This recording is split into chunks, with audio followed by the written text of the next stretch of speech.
All right, so I see that you're wanted out of Bucks, Pennsylvania on a parole violation. What happens when a warrant follows you for the rest of your life? When you're 72 years old, still getting arrested for the same case from decades ago. Welcome back to another intense courtroom breakdown, where we're witnessing cases that will make you rethink everything about accountability, second chances, and the brutal reality of the justice system. Today, we've got a man stuck in an endless loop of arrests because Pennsylvania won't come get him. A repeat DWI, offender begging to be home for Christmas after spending Thanksgiving behind bars. A college student facing assault charges who gets some surprisingly compassionate advice from the judge.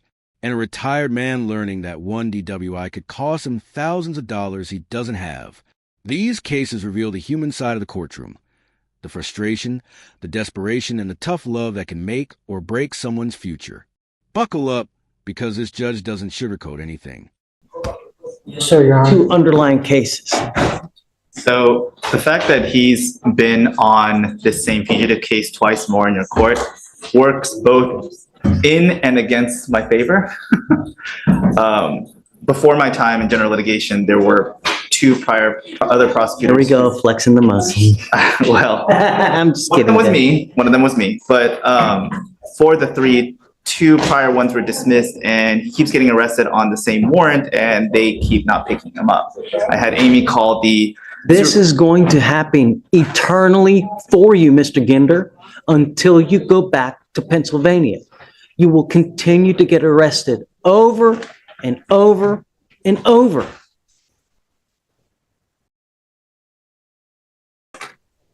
It doesn't require you to say anything. I'm just giving you a heads up that that warrant will be there for the rest of your natural born life until you take care of it. If you're 72, you will still get picked up and sit in jail for...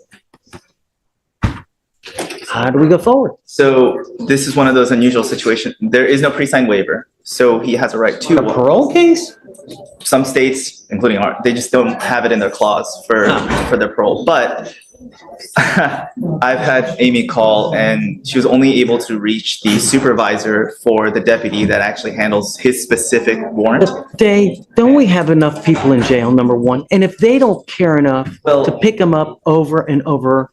So one of them, I was explaining to Ricardo, the first, and I could be wrong, I haven't checked my notes, but one of them might have been around COVID. And so I know a lot of them weren't picking up. Nobody can fault for that. But the other ones, I don't know. And that's why I'm saying, like, I'm not trying to present anything to court that I don't have. But conversely, he's had considerable amount of time to cure his warrant. And so that's why I said, like, it works for and against me. Is obviously I don't like them playing games. What do you want? For me, I would like to get a hold of the supervisor there and figuring out what happened the other times, but we've just been unsuccessful this morning. And that's the issue. I get it. Do you want to perhaps roll it to tomorrow so it gives you enough time? Hey, I'm with you. I know. It's maddening that someone continues to get picked up and they don't care. Either release the hold or come do your job. I mean, really. Because we do have ones where they release it locally, where they teletype that they won't enforce it in certain jurisdictions or just contiguous ones. And so I don't have an answer to present the court. I mean, let's roll it to tomorrow. We're going to try to get to the bottom of it, Mr. Gimbel or Ginder. But regardless, that warrant, until you take care of it, is going to eternally be out there forever and a day. And if you like to continue to get arrested, but at some point it must get tiring, right? Yes, sir. All right, we'll roll it to tomorrow. So let's roll it to tomorrow. I will tell you this, that I mean, I know, and that's where I'm at as well. And so I'll see if I can I'll keep going up the chain until somebody answers. That's all I can do. Yeah, good luck, Day. I know how diligent you are, you know. Hey, Judge. Okay, let's pause here because this is one of the most frustrating situations in the entire criminal justice system. Mr. Ginder has been arrested multiple times on the same warrant from Pennsylvania, and every single time, Pennsylvania refuses to come pick him up. Think about that for a second. He gets arrested, sits in jail, waits for transport, and nothing happens. The case gets dismissed, he walks out, and then gets arrested again on the exact same warrant. The judge literally told him this will follow him until he's 72 years old if he doesn't take care of it himself. This highlights a massive coordination failure. between states. Pennsylvania issued the warrant, but apparently doesn't care enough to enforce it, while Texas keeps arresting him and clogging up their own jail system.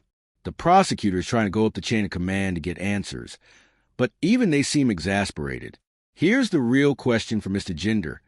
At what point do you just go back to Pennsylvania voluntarily and deal with it? Because this endless cycle of arrests isn't going away. What would you do in this situation? How's it going? How's jail? Not good. I think everybody should go there for 7 days on their first DWI. I think it would fix a lot of things for a lot of people.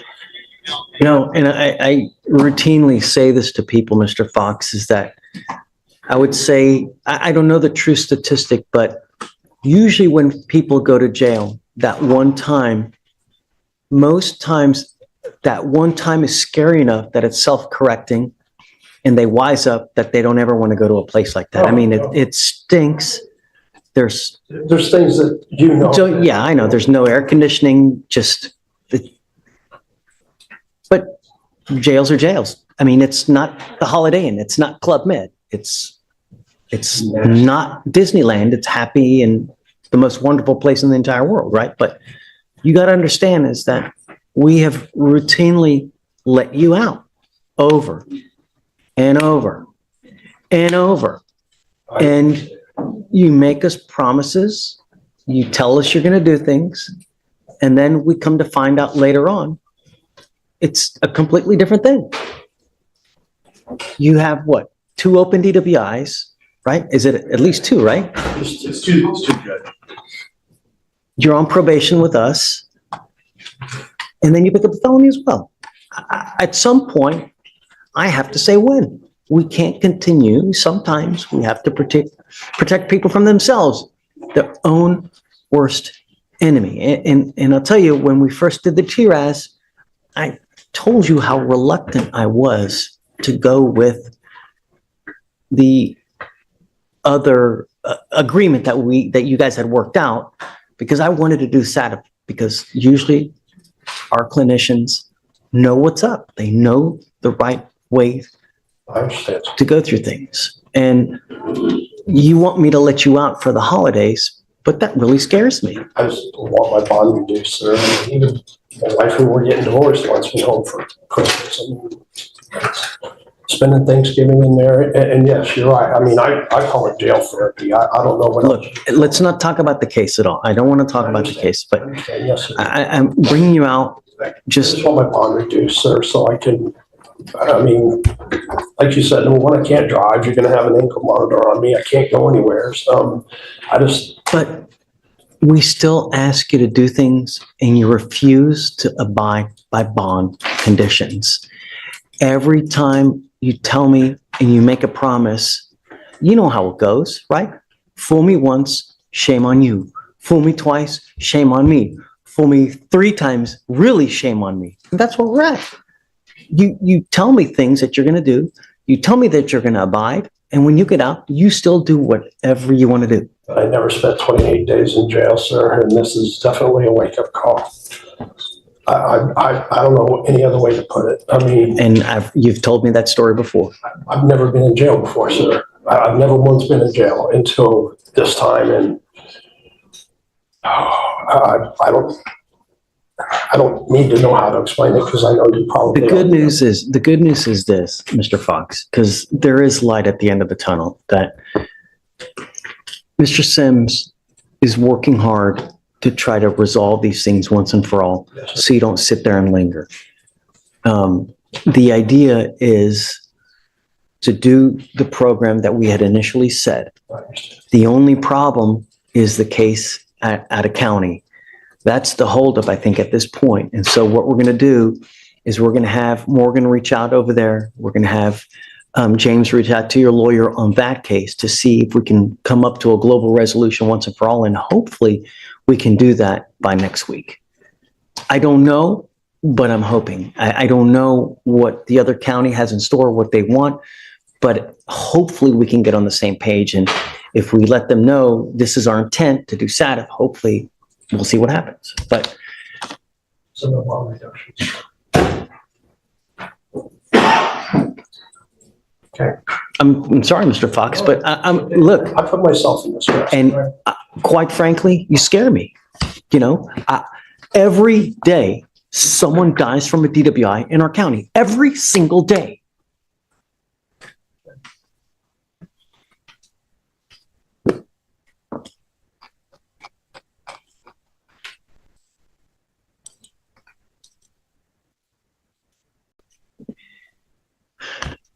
We'll set it for about mid to late next week. Hopefully we can have an answer for you because like I said, I don't want you to just sit there and just linger. We're going to try to work hard to get this thing closed as quick as possible for you. Because the problem is, the idea is to get you help as quick as possible, not to sit there. So we're working hard for you though. Okay, okay, Mr. Fox, thanks. Thank you, Your Honor. Thank you, Mr. Sims. This case right here is the definition of a judicial dilemma. Mr. Fox has 2 open DWI cases. He's on probation, and he picked up a felony on top of it all. He's been in jail for 28 days, spent Thanksgiving behind bars, and now he's begging to be released before Christmas. Even his soon-to-be ex-wife wants him home. But here's what the judge points out, and it's absolutely critical. Every time they've given Mr. Fox a chance, every time he's made promises, he's broken them. The judge literally says, "Fool me once, shame on you. Fool me twice, shame on me. Fool me 3 times?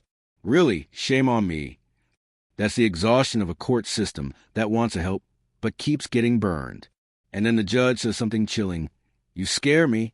Every day someone dies from a DWI in our county. This isn't just about punishment. It's about public safety." The court is trying to balance compassion with a very real risk that this man could kill someone if released without proper treatment. Notice how the judge still offers hope, though. They're working on a global resolution with the other county and trying to get him into a substance abuse program. The system hasn't given up on Mr. Fox, but trust has definitely eroded. What do you think? Should he get another chance? Good morning, Mrs. Avalos. Mrs. Avalos, you're charged with assault, bodily injury. You're facing up to a year in jail and or a $4,000 fine. You guys have worked out an agreement. They're offering you an 8-month deferred. Do you know what that is? What he explained to me, probation, community service, lots of other things that Classes you'll have to do. Right. A deferred is a type of probation that if you successfully complete it, you do not end up with a conviction on your record. You can't tell people it was dismissed. It wasn't dismissed. You merely completed the probation successfully, didn't end up with a conviction. What you need to recognize is that you give up almost all rights known by entering into this agreement. And you let us, and you give us the ability to put you in jail for an entire year if you violate this agreement. You can violate it by picking up a new case. Don't do your classes on time. Don't do your community service on time. If you test positive for drugs or alcohol, you violate this community service. Do you understand? I'll make you a deal though. If you do well, if you're nice to everybody, get your classes done quick and everything done quick, I'll take you off in half the time. So you could really be done with this in 4 months if you really kick butt. Do you understand? yes, sir. I'm not going to be understanding though if you fail to appear, if you pick up a new case, all bets are off. Do you understand? You're giving up the right to a trial, right to compel witnesses to testify on your behalf, confront and cross-examine your accusers. If you're not a citizen, there are possible immigration consequences. You can be deported, excluded from the country, denied naturalization. You give up the right to appeal. Once you enter into this agreement, you are stuck with it until you complete it successfully or it gets violated. For you to complete this successfully, you must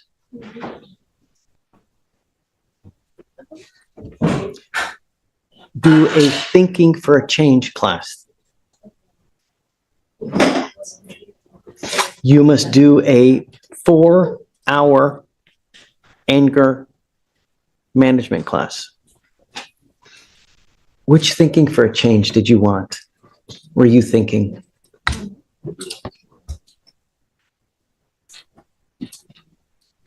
You must also do 30 hours of community service. Do you have any children, sir? Tell me, How far did you get in school? I just finished my semester last week. In what? What do you mean in what? College or? Oh, in college, yeah. Great job. What are you studying? Natural sciences while I'm still in community college, but when I get to the 4 year, I want to study kinesiology. Let me break down what just happened here, because this is huge for anyone unfamiliar with the legal system. Mr. Zavalos is getting what's called a deferred adjudication, and this is arguably the best possible outcome for someone charged with a crime short of outright dismissal. Here's how it works. If he successfully completes 8 months of probation, does his classes, completes community service, and stays out of trouble, he does not end up with conviction on his record. That's massive for a young college student studying kinesiology. A conviction could destroy his career before it even starts. But, and this is the catch, if he violates any condition of this agreement, the judge has the power to sentence him to the full year in jail. No trial, no jury. He's already waived those rights. The judge even sweetens the deal. Do well, be nice to everybody, get everything done quick, and I'll take you off in half the time. That means he could be completely done in just 4 months. This is what a second chance looks like in the justice system. But watch what happens next. The judge isn't just processing paperwork. He's about to give this young man some real-life advice that goes way beyond the courtroom. Let me ask you something. Yes, sir. Shh. What do you think this is going to do? Do you think this is going to hurt or help you? I'm a firm believer in consequence. But you need to understand, No matter the perspective of the person who is being, punished or receiving consequence. So I know myself pretty well, and I could say that it's definitely going to be a good stepping stone in regards. Mr. Zavalos, what I want you to understand, when you are applying for jobs in the future, people don't know you. Even for you to step into the door, the only thing that people are going to look at, employers, they're going to look at, number one, your record. They're going to want to see who you are. And I'm going to tell you now, the more convictions you pick up, the worse it is for you. All you're doing is making life more difficult. Do you understand? I hope with this, you really take it to heart, because we want to see you succeed. We want to see you be the best person that you can be.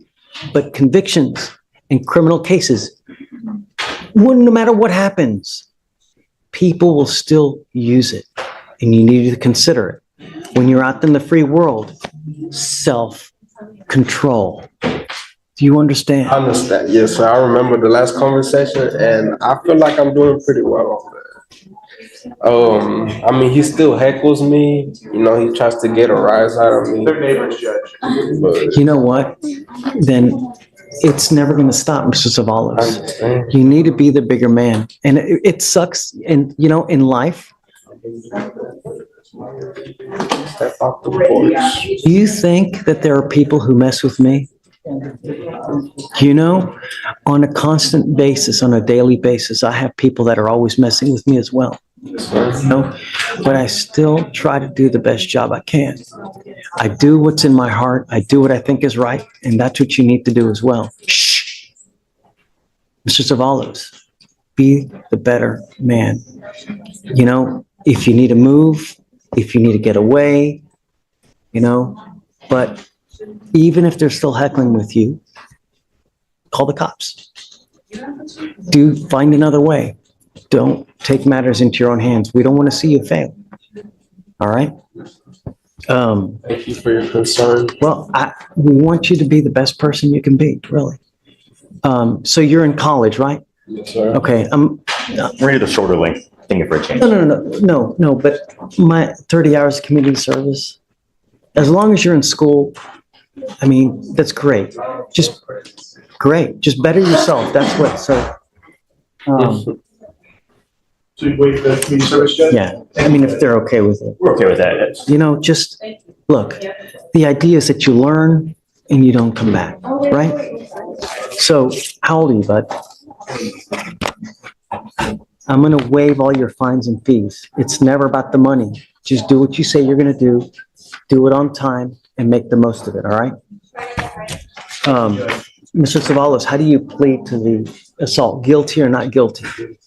I'm not going to find you guilty. We'll withhold it for 8 months. Do what you say you're going to do. If you ever have a problem, come back, talk to us. We're here for you. Good luck, man. You know? Thank you very much.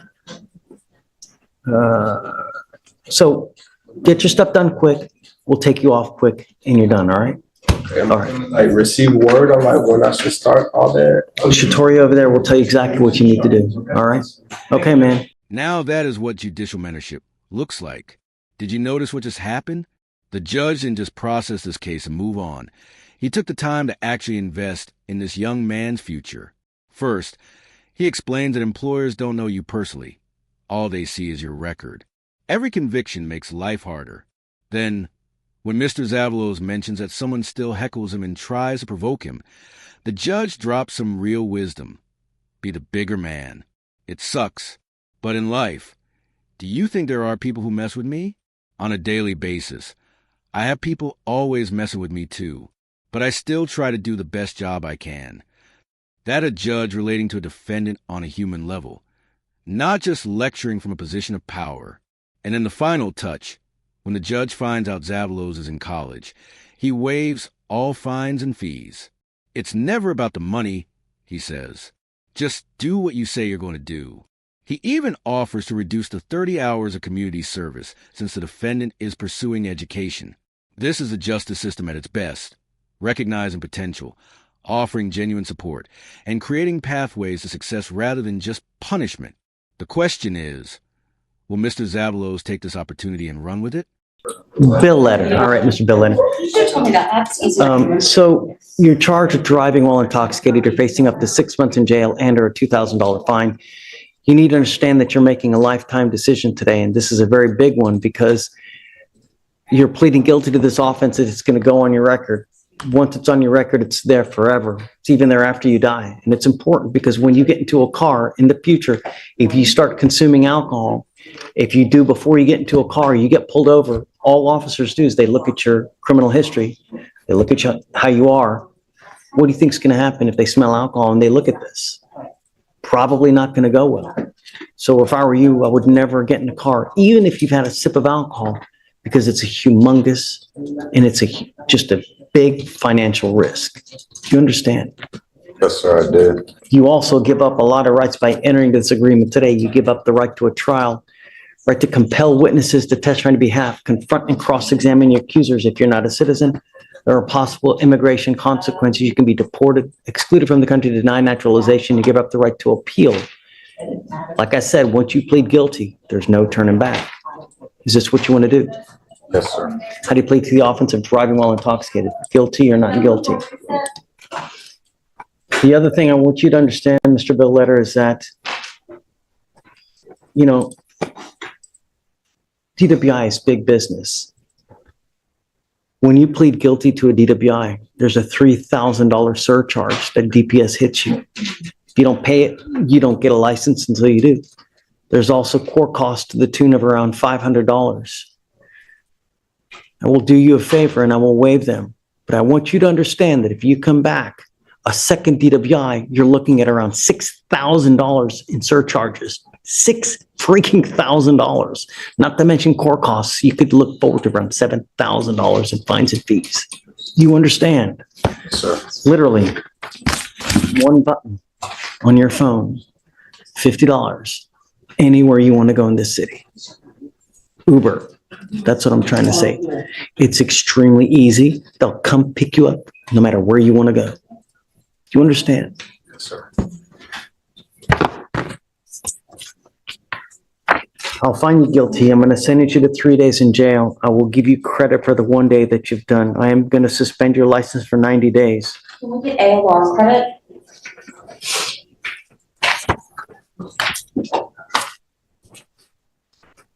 Why? One, do you want to know about personally, or two, he already I'm already obviously. taking off around $3,500 worth of fines and fees. Correct. So he's retired, but he has a lot of medical issues that he has to go to. And also, I believe you said that your siblings also need help driving around, getting around to medical, and groceries and responsibilities such as that. Let's talk about something most people don't realize until it's too late. The true financial cost of DWI. The judge just broke it down crystal clear. First DWI, there's a $3,000 surcharge from DPS. That's the Department of Public Safety. If you don't pay it, you simply don't get your license back. Period. Add in court costs of around $500, and you're already looking at $3,500 minimum. But here's where it gets terrifying.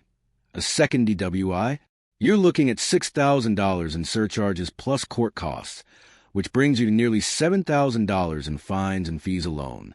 That doesn't include lawyer fees, increased insurance rates, potential job loss, or the cost of alcohol monitoring devices.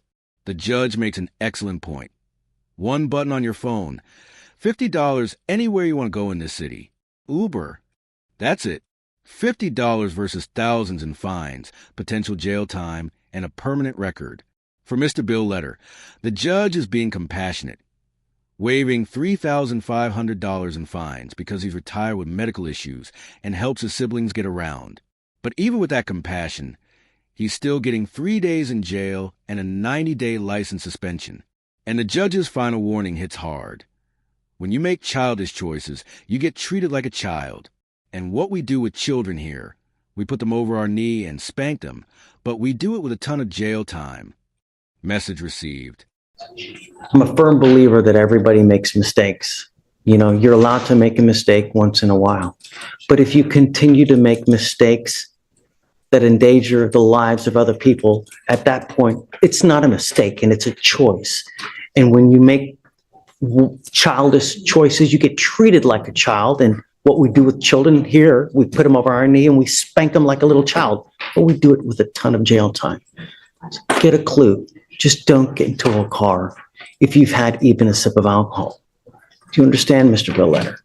Yes, Your Honor. I will acquiesce to you, but that's it. Thank you, Judge. All right. Good luck, sir. And please see the clerk. And that's a wrap on another powerful day in the courtroom. Let's recap what we witnessed today and the lessons embedded in each case. First, we saw Mr. Gender trapped in a frustrating legal limbo, a Pennsylvania warrant that follows him everywhere he goes, yet Pennsylvania won't come pick him up. This case exposes the coordination failures between state jurisdictions and serves as a warning. Outstanding warrants don't just disappear. They will follow you for your entire life until you take action to resolve them. Then there was Mr. Fox, a repeat DWI offender with 2 open cases, probation violations, and a new felony. Despite 28 days in jail and missing Thanksgiving with his family, the judge remained skeptical about releasing him for Christmas. Why? Because every promise Fox has made, he's broken. The judge's words echo a harsh truth. Every single day, someone dies from a DWI in our county. The court isn't just punishing. They're trying to prevent tragedy. Mr. Zavalo showed us the redemptive side of the justice system. A college student facing assault charges received an 8-month deferred adjudication, meaning if he completes it successfully, he avoids conviction entirely. The judge went further, waiving all fines and fees because education matters more than money. The advice given? Be the bigger man. Don't take matters into your own hands. Call the cops. Real mentorship from the bench. Finally, Mr. Bill Letter learned the staggering financial reality of a DWI. $3, $500 in fines and surcharges for a first offense, potentially $7,000 for a second. The judge waived his fines due to medical hardship, but still emphasized $50 for an Uber versus thousands in consequences. Get a clue. Throughout every case, one theme remained constant: accountability. The justice system offers second chances, but trust must be earned, and actions have consequences that extend far beyond the courtroom. If you found these cases as eye-opening as we did, make sure to smash that like button and let us know in the comments. Which case surprised you the most? Should Mr. Fox get another chance? Was the judge too lenient or just right? Don't forget to subscribe to the channel and hit that notification bell so you never miss another courtroom breakdown. Share this video with someone who needs to hear these real-life lessons about accountability, consequences, and the justice system. We'll see you in the next one.